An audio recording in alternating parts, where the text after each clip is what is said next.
prohibited. Since dates were used as money, if you permitted an unequal exchange of dates, I give you 1 kilo, you give me 2. I give you 1,000 dinars, you give me 2,000 dinars. Thus, the money lender, lending money on interest. So you had to prevent the money lender. And this is why he said this is the essence of riba.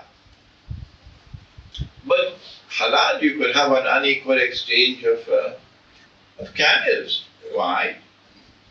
Why? You work for a whole month and you get your salary, and your salary is a nice goat, and you're taking the goat home, and the goat fell down in a ditch and died. So when you reach home, your wife asks for the salary. You tell your wife salary died. So wife said, go and tell the boss. So you go to the boss and you say, boss, salary died. And the boss said, but when I gave you salary, salary was alive. Since animals can fall ill, animals can die, fruits can rot, mangoes can rot, durians can spoil. These cannot be used as money. And so it was perfectly halal to have an unequal exchange of camels. But it was haram to have an unequal exchange of dates. The other thing about this hadith about gold for gold, silver for silver, etc., is that the Prophet said it must be hand to hand. If it is not hand to hand, it is riba. Meaning that Islam prohibits a financial transaction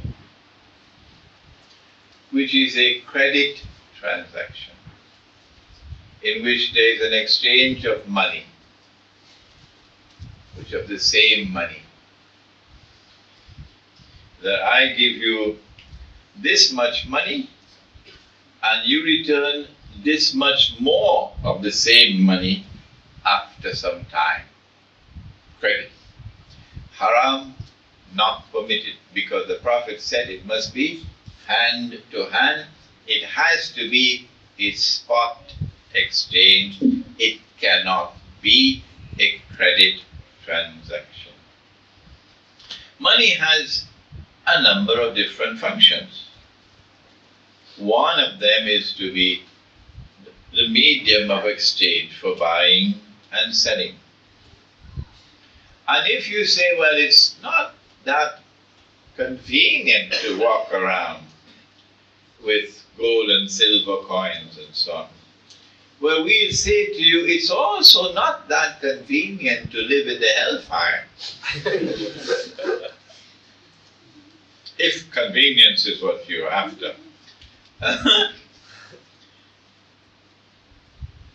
Money also has other functions to perform. And that is that it is money which determines value, a measure of value. The Indonesian daughter that I have, you also have, she's your daughter as well. She's not only my daughter. And sometimes when you think about her, you must only cry. The Indonesian daughter works in Singapore for 300 Singapore dollars a month. Is that a wage acceptable with Allah? Well, would any Singaporean girl work for that wage, doing that work? The answer is no. For you to come and tell me, well, when she takes that wage to Indonesia, she could build a mansion with it. I'll throw you out of the house. Get out, I don't want to see you with that rubbish. That's rubbish. The market has to be respected. The market must not only be a free market, it must be a fair market. And we are talking about the market in which she is working. Not another market where she is building a house. We're talking about the market where she is working. In this market, is this a fair wage? The answer is no. No Singaporean girl would work for that wage. Well then, how can we reach here? Because the money that is being used to measure value is saying one thing in Indonesia and saying another thing in Singapore and singing yet another tune in Manhattan. No. Money must function as a measure of value. And so whether it is a maid working as a domestic servant, or whether it is someone employed in your restaurant working as a laborer, or someone working in construction, and you import labor from those parts of the world where people have been reduced to miserable poverty and destitution.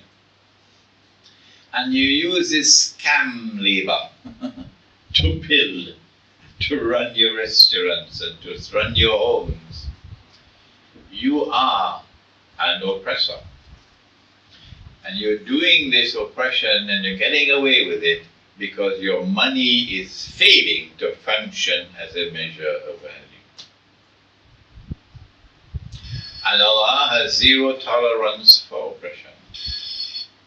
It is as certain as the sun rising from the east that Allah will destroy you.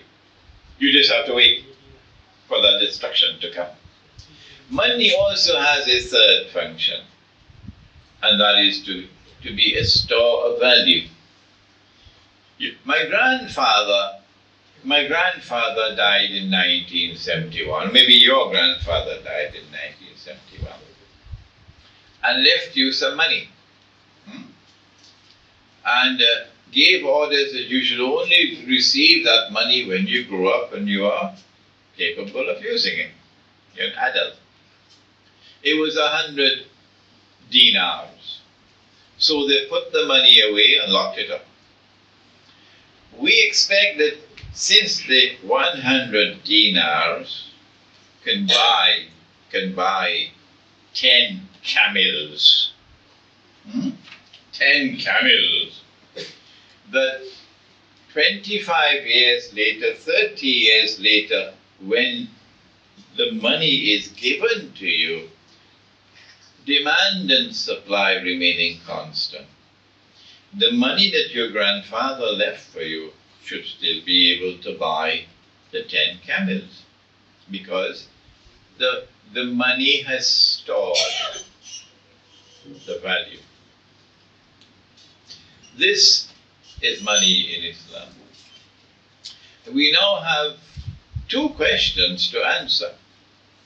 For those who are minting gold coins in Kelantan, and minting gold coins in Perak, and minting gold dinars in Dubai and so on, and convincing us that they are on the path of Islam, mashallah, we have two questions to ask. Question number one, well, since all of mankind was using this money for thousands of years, how did this money disappear from the market? Who took the money out of the market? Question one. Question two, why did they take it out of the market? We want an answer. Don't just mint the dinar and sell it and make a profit. Come on, answer the question. Question three, what did they replace